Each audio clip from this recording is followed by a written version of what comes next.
Welcome to Naveen Tech Hub, where AI meets real-world engineering.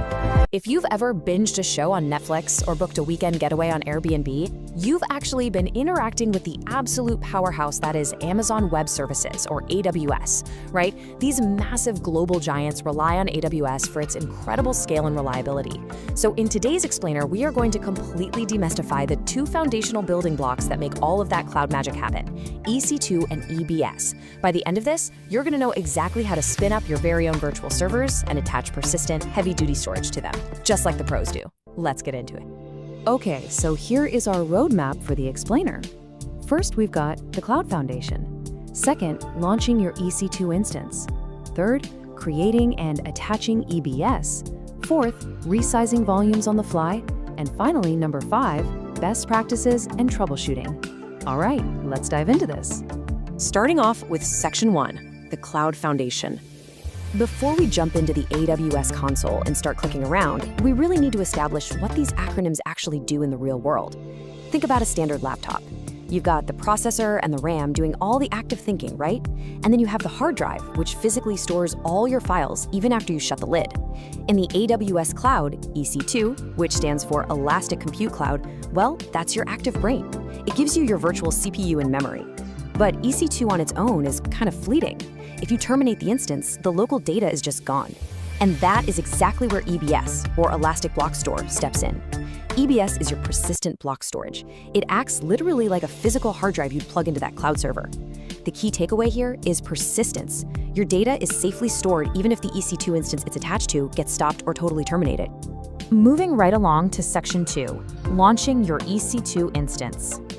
So let's shift gears to the actual step-by-step sequence of provisioning your virtual machine. When you log into the AWS console, you hit that orange Launch Instance button, and it kicks off this very logical workflow.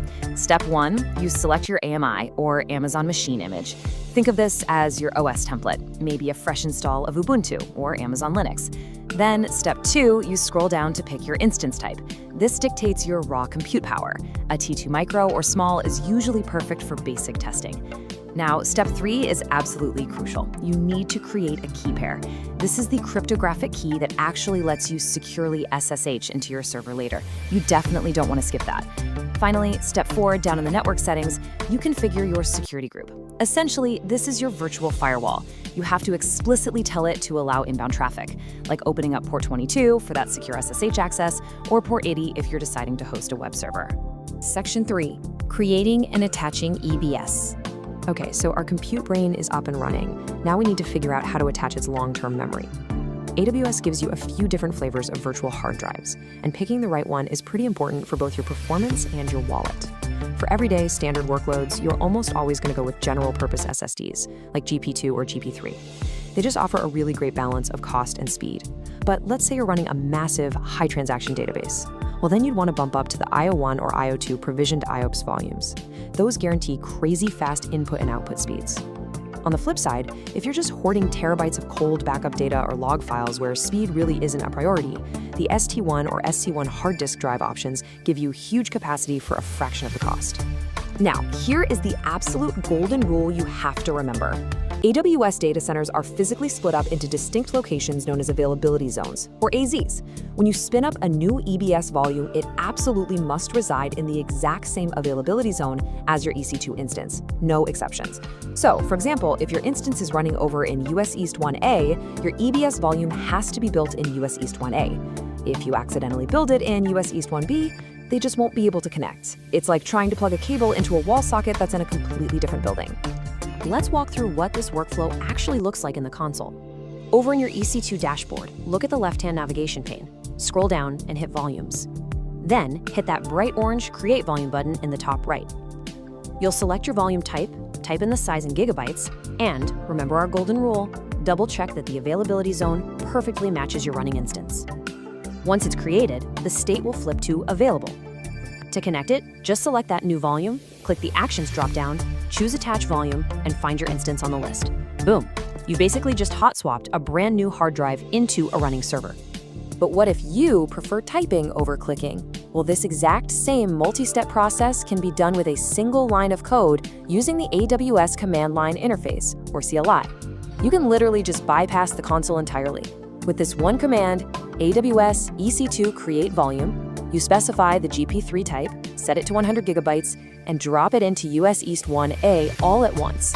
If you're looking to automate your cloud infrastructure, this is incredibly powerful. All right, section 4, resizing volumes on the fly.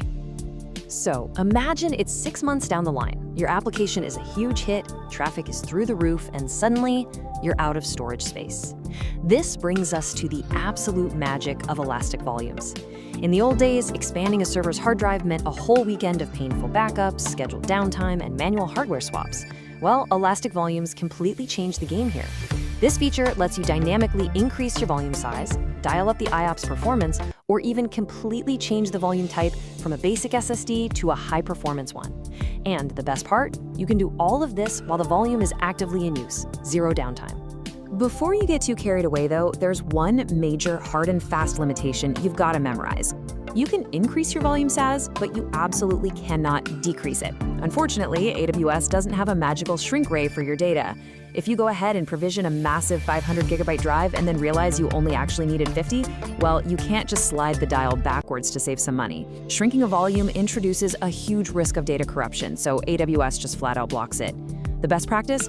Always provision exactly what you need right now, because you can always scale it up later. It's super interesting how simple this modification process actually is. For example, using the CLI, an administrator can take an older basic GPU2 drive and completely transform it in seconds. With one quick command, they are upgrading it to a high-performance IO1 type, injecting 10,000 IOS of speed, and doubling the total storage size to 200 gigabytes.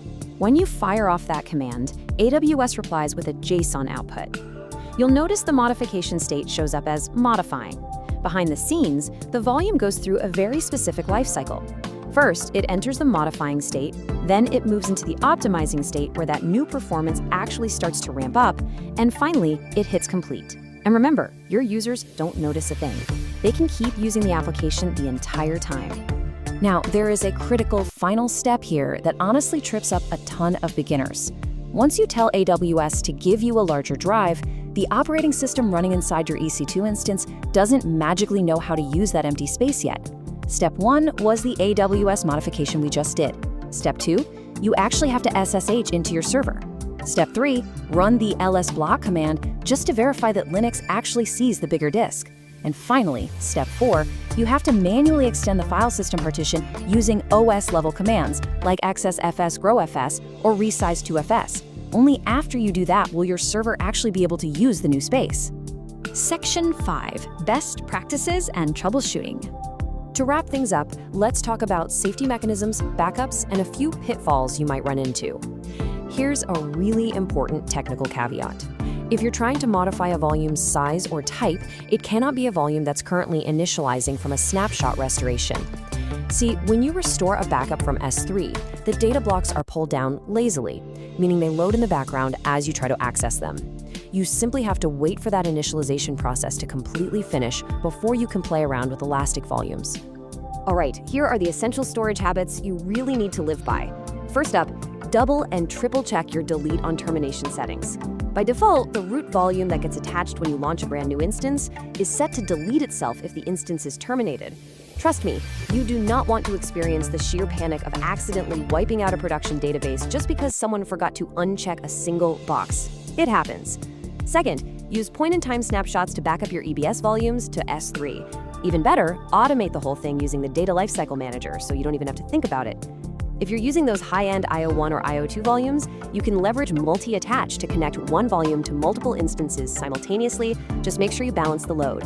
And lastly, always keep an eye on your volume performance metrics using Amazon CloudWatch. I do want to drop the pacing here for a second and end on a slightly more serious troubleshooting note.